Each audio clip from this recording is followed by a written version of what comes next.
Wife cheated for fun and justified it, so I divorced her. Now she's desperately begging to come back. I, a 30-year-old male, and my wife, a 27-year-old female, have been married for 4 years now. We got married relatively young, at least she was pretty young, but it really felt right for both of us at the time. We dated for about a year and some change, and that was enough for us. We knew we were meant to be. Though with some recent developments, I'm not sure if we truly were. I have a pretty solid job. My brothers and I operate a jewelry business together. We built it out of nothing, and we've grown it to very profitable levels, which is something to be proud of. I know people say business with family can be very hard, but honestly, for us, it's been a dream. We've never been the kind of siblings to butt heads with each other constantly, so your mileage may definitely vary. On the other hand, my wife opened a cute cafe where people could come to get pastries, drink coffee, and read books. She's always been big on books, and is one of those people who proudly makes reading their personality. Those people annoyed the crap out of me before I met her, but yeah, I'm a hypocrite. Bite me. To be honest, I was pretty enthralled with the idea because I was trying to support her. So, I did her favors by helping her pay the rent on the place she's using for the cafe. It's pretty expensive because it's in a swankier part of town, but the business is getting profitable, at least without rent to worry about, and that was enough to put a smile on my face. Now, I think that's the background you need. Here's where the actual story starts. I can't remember exactly when, but I think it was about March when she came to me to tell me about this new man who showed up at the cafe. According to her, he was very handsome. I was a secure person, and I found that the two of us could objectively talk about someone's attractiveness without it becoming a big issue. However, there was something different about the way she kept going on about this guy. Supposedly, he seemed like the kind of masculine hero that she reads about in the kind of smut women like to read. Yes, she's into those kinds of books too, as all book talk type women seem to be, and I'll never get it because it seems to be the cheesiest form of romance that gets them going. Anyway, she went on for a bit about this guy before it ended, but I will admit that the words she chose when she spoke about him were almost like how she would talk about the cold Russian hitman who fell for some woman in the laundry room of their apartment building. No, I didn't make that up. That's from an actual book that she finds interesting. Now, that was it for the day, but she let me know that he came in the next day, and they spoke at length. According to her, he was from Serbia and used to work as a car dealer, but he decided to come to the United States in search of a better life. It was taking him some time to get back on his feet and get his bearings. But he was looking for work at dealerships nearby because that was the work he knew how to do best. I learned in about 10 minutes that he was tall, blonde, handsome, dressed well, and obviously spoke with an accent. Apparently, he loved to read books set in the Wild West and was a big fan of fantasy like The Lord of the Rings. She always tells me a lot about her cafe's patrons, so it's not like this was out of the ordinary, but once again, there was really flowery verbiage at play, and it seemed like she was almost fetishizing him in a way. At a point, he wasn't novel to her anymore, so she stopped talking about him at length. But it felt a lot better to me knowing that he didn't seem to be worthy of long spiels every evening any longer. Hell, I even popped into her cafe one afternoon to bring her lunch, and I saw a guy sitting in the corner who fit the exact description. I was 100% sure it was him, and admittedly, he was a handsome guy. His name was Ivan, according to her. Now it's about at this point that things start to get a bit wild. There was a night when she got back home, and she had a goofy smile on her face, so I asked her what was up. She said Ivan had walked her home, and they had talked a lot about books on the way back. She admitted that he asked to take her out on a date, but she informed him that she was married and wouldn't be able to do that.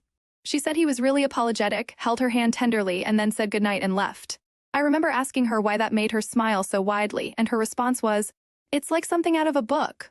I won't lie, that part pissed me off, because it was like she was romanticizing every single interaction she was having with Ivan. And I knew that because he was a patron of her cafe, there was no way they wouldn't keep interacting on almost a daily basis. I didn't want to seem insecure, and she could have decided to tell him that she didn't have a man, so again, I felt there was no need to talk about things, despite the fact that I felt some kind of way about it. It was just my feelings I had to get over, right?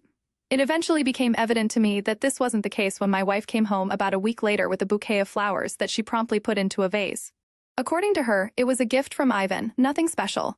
He said that he bought a bunch for a coworker. He has a job now, by the way, because it was her birthday. And he just thought it'd be nice to get her some because he always sees how hard she's working.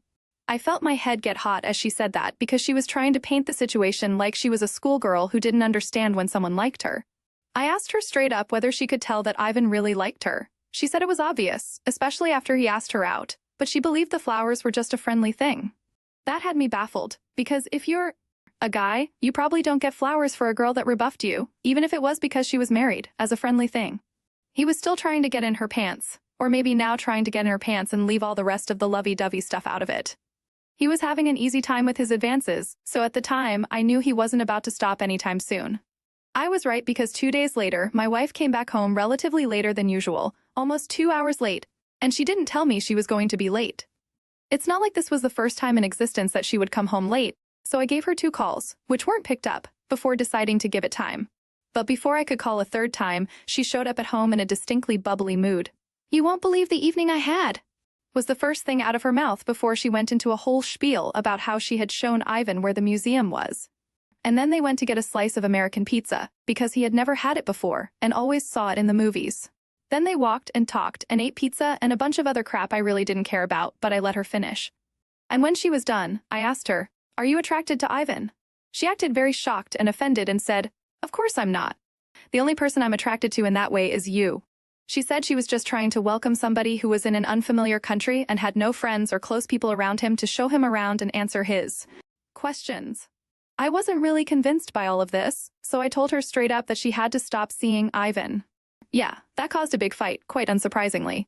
She talked about how I was being insecure, how there was nothing there, how I should stop feeling threatened, and a lot more nonsense. I was pissed, but I was able to keep my wits about me and stop my temper from raging. I stood my ground, though, and told her that she should stop anything extracurricular with Ivan. It was fair if he came by her cafe because he was a customer, but things weren't supposed to go beyond that point. I told her to imagine what she would do in my shoes if some Serbian girl came to buy a bracelet, and I started taking her walking around town and all that. According to her, she'd understand, but I think we all know that's a lie, don't we? Long story short, I slept on the couch. No one is shocked there. But the good thing is that I stopped hearing about Ivan and all his drama, which was enough for my mental health. Again, I knew that she would be interacting with him at her cafe, but there was only so much that could happen there. And it seemed pretty sure that nothing was going on because she was heading back home at the regular time each night, which was good by me. I became very suspicious when I walked into my wife's cafe randomly one afternoon, and she wasn't there. Neither was Ivan, though I couldn't have been sure that he would have been there at that time anyway, so that didn't mean much. But what did mean much was that she wasn't there, because that was very unusual. I thought of sticking around until she came back or asking one of her employees where she had gone, but I decided not to make a big deal of it. It was when I was getting back into my car from across the street that I saw her and Ivan coming up the street, arms interlocked. It took every single ounce of strength in me not to run across the street and beat the crap out of the guy and cuss her out, but somehow I stayed in the car, watched them walk into the cafe, and I drove off. That happened yesterday, and I've really struggled to process it. I wanted to confront her about it as soon as she got home, but I think there's a lot of power in knowing something that the other person doesn't know. You know? It'll make it easier for me to see through other lies that might be told. Case in point, when she got back home, I asked her how her day was. And she described a pretty plain day without any mention of going somewhere, I have no idea where, with Ivan. So, this is why I'm here. Should I confront her straight up, or should I try to find out more of the truth before that point? I'm tending toward the latter because I'm starting to think there might be something going on under my nose, and I feel like confronting her might result in all the chances of finding the truth dissolving. Let me know what you guys think, please. Your wife's coffee shop sounds adorable, a haven for book lovers and caffeine addicts alike. And then enter Ivan, the Serbian heartthrob straight out of a romance novel, tall, handsome, and with an accent thicker than a Russian novel. I mean, who wouldn't be intrigued by this real-life character? Your wife's enthusiastic descriptions of Ivan were almost romantic. I get it, we all have our literary crushes, but seeing her swoon over Ivan like he's Fabio on the cover of a bodice ripper might make anyone's blood boil, especially when she starts comparing him to her smutty book heroes. Ivan's charming advances and just a friendly gesture bouquet of flowers, right? Because nothing says platonic friendship like romantic flowers from a guy who's been rebuffed. I'm sure Ivan's next friendly gesture involves a candlelit dinner and a horse-drawn carriage, and the late-night walks, shared pizza, and giggly museum visits. It sounds like Ivan is checking off boxes on a rom-com date montage. Your wife's reaction, sparkling eyes and all, probably didn't help ease your concerns. Her insistence that there's nothing to worry about feels like those horror movie scenes where the clueless character says, "It's just the wind," right before getting axed. Update 1. Hey guys, it's me, the guy from that post about the wife with the cafe and the Serbian man.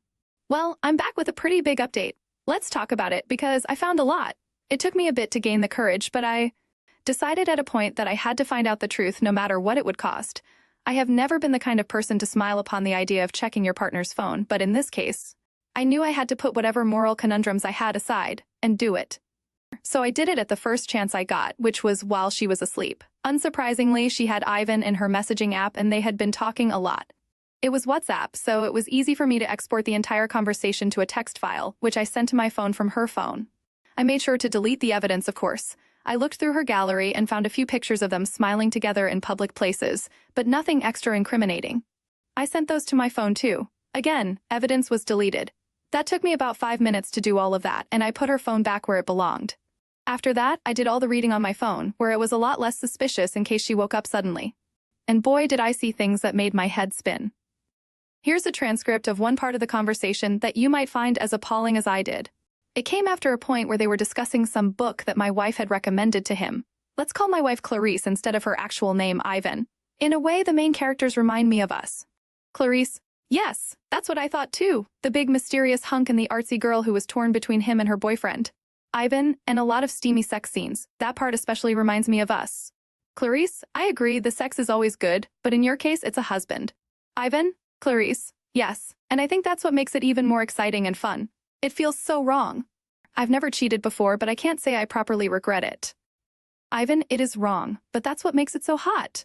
Clarice, yep, and I never want this to end. It drove me insane. It was 2 a.m., and I left the house to go on a walk because I couldn't stay behind her at that point. I would have done something crazy. I was almost sure of it. I feel like I walked around town aimlessly for 5 hours, but by the time I got back, it was only 3:10 a.m. She was still sleeping too.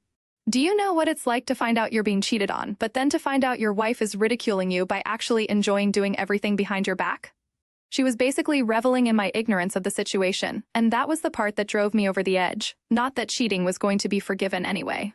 When I got back, she was still sleeping, so I grabbed her phone, jumped to that part of her conversation with Ivan, and took a video of it on her phone. I needed to make it very clear that there was no doctoring going on here. It was clear that Clarice felt like she was living out one of her stupid books. But it was absolutely despicable that I had to be a victim in all of it.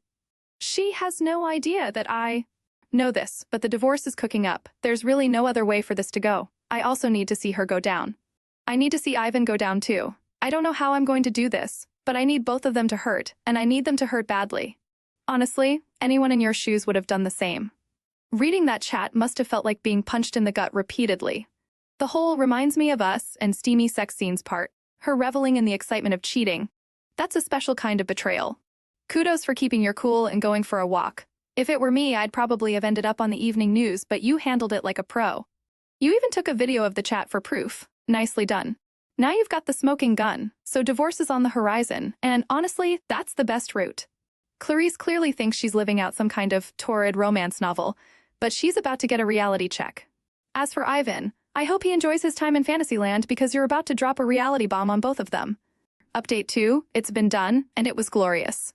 This is the final saga of the Serbian man Ivan and the book-loving, treacherous, cheating wife Clarice. In this whole thing, they had no idea they should have been a lot more worried about me than they were. Let me rush through the boring parts of the story. Clarice went to work one day, and I parked across the street in an Uber. I watched as the process server walked into the cafe and handed her the divorce papers in a very public manner. That was very pleasing. After that, we drove off. I went to work, had a great day, and there wasn't a single message or missed call from Clarice by the end, which was very pleasing to me. She knew she had been found out, and there wasn't anything begging was going to do, at least, that's how I saw it. Well, that night, she came back crying rivers, snot pouring out of her nose. She looked like an absolute wreck. Honestly, I felt a twinge of sadness seeing her like that. Blame it on the fragments of love that were left. But it didn't last long. She kept asking what she did wrong. Was it Ivan? Was it Ivan? I realized she didn't know how much I knew. And she must have tried to figure out if she had leaks in her operation before she could figure out what I knew. I couldn't tell whether it was better to tell her I knew about Ivan or not, but in the end, I made a promise. I told her I saw her and Ivan walking arm in arm that day, and I had been holding it in, but I didn't let her in on anything else at that point. She suddenly got emboldened and started half begging, half calling me stupid.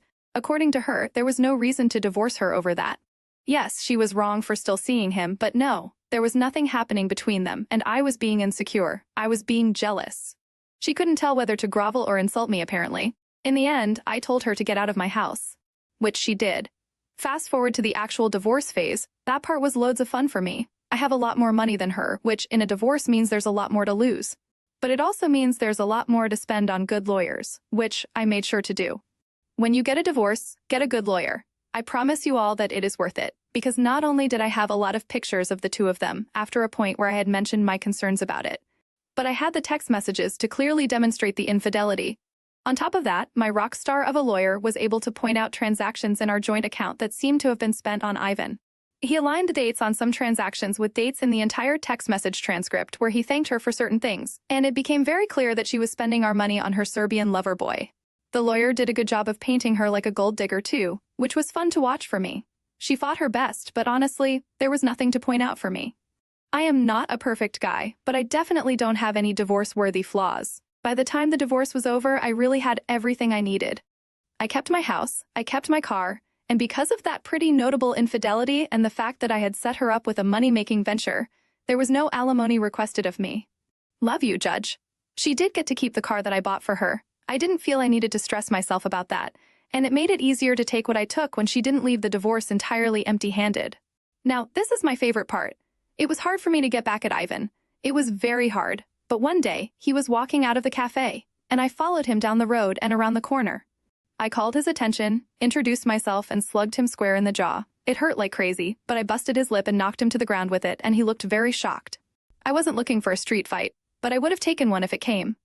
I think he realized he had no moral high ground on this one because he stood up and left after that.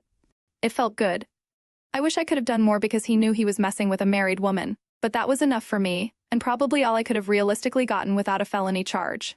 And then, Clarice, you know that rent that I was paying for her? It was due again. And because she had her cafe in such a nice part of town, it was expensive. It was usually due on May 1st, but it was only toward the end of May that she came to me crying on the phone, saying that she needed to pay the rent for the cafe badly, and she didn't have the money for it. She begged and begged and begged, but I told her to sell the car to get the funds for it before I hung up the phone. She called several times throughout that week, but I didn't pick up the phone. Spoiler, I found out she sold the car when she called me to start cursing me out. She said it was evil that I couldn't help her at her very lowest. I told her it was evil to think that it was fun and exciting to cheat on me. She couldn't say anything to that.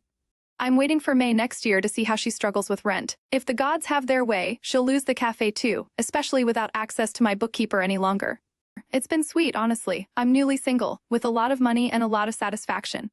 I won't say that the divorce, betrayal, and infidelity didn't hurt like hell, because it did, but you can only move forward, right? That's what I'm going to do. Thanks to you all for sticking around and for your words of encouragement and advice. I really appreciate it. Hopefully, I'll never have to write a post again. See you. Clarice coming home crying and snotting everywhere? Priceless. I can almost picture her trying to toggle between groveling and calling you stupid. She really thought she could spin the arm-in-arm story into some harmless friendly stroll like, oh no honey, he's just my walking buddy, right? Because that's totally normal. And the divorce? You played that like a maestro, bringing in a rock star lawyer and nailing her with the evidence. Plus, those transactions aligning with her little love messages, that's courtroom gold. Watching her get painted as a gold digger must have been pure satisfaction. Keeping the house, the car, and avoiding alimony? That's the jackpot. And Clarice selling her car to pay rent? That's just poetic justice. Her calling you evil? Hilarious. She had no leg to stand on. Here's hoping she loses the cafe next year too. Karma's a relentless companion. So, here you are, newly single, loaded with cash, and a satisfying victory under your belt. Surely it hurt like hell, but you've come out on top. Hats off to you, and thanks for sharing this epic tale. What do you think of OP's revenge? Share your thoughts with us in the comments below. And thank you for joining us today. Be sure to like and subscribe, and hit that notification bell so you don't miss out on our next video. Tune in next time.